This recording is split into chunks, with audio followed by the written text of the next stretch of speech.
Hi friends, my name is Nani. This is our channel facts with Nani. మీరు ఈ ఛానల్ని subscribe చేసుకోకపోతే ఖచ్చితంగా సబ్స్క్రైబ్ చేసుకుంటారని మనస్ఫూర్తిగా కోరుకుంటున్నాను. మీ విలువైన సమయాన్ని కొంచెం మా ఛానల్ కోసం కేటాయిస్తారని మనస్ఫూర్తిగా కోరుకుంటున్నాను.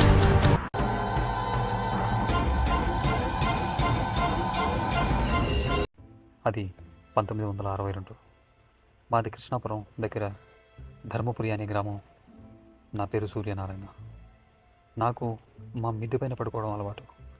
నేను రోజు లేవగానే మా మిద్ది చివరిలో ఉన్న టెంపుల్ని చూడడం బాగా అలవాటు. కానీ ఆ రోజు మాత్రం ఎవరో నన్ను పిలుస్తున్నట్లు, ఇక్కడే ఉన్నాను నేను అన్నట్లు శబ్దం మొదలైంది. ఉలిక్కిపడి లేచి చూసేసరికి ఎవ్వరూ లేరు. కానీ తను నాకు చెప్పింది అంతా గుర్తుంది. నేను ఇక్కడ ఉన్నాను అని. స్థలం నాకు బాగా తెలుసు.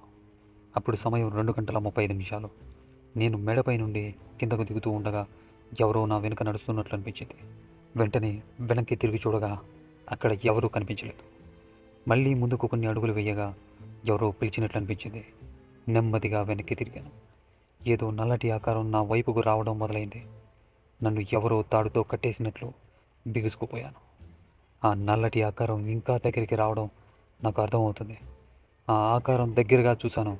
తన కళ్ళు ఎర్రటి నిప్పుల్లాగా మెరిసిపోతున్నాయి. ఇక నాకు అర్థమైంది, నేను ఈ దెయ్యం చేతిలో చనిపోవడం తథ్యం. ఏమైందో తెలియదు, ఒక్కసారిగా కళ్ళు తిరిగి పడిపోవడం జరిగింది. ఉదయం మా అమ్మ వచ్చి లేపింది. ఎందుకు ఇక్కడ పడుకున్నావు అని అడగ్గా ఏమీ లేదు అని నెమ్మదిగా ఇంట్లోకి వెళ్ళిపోవడం జరిగింది. కానీ నా మనసులో చాలా ఆలోచనలు.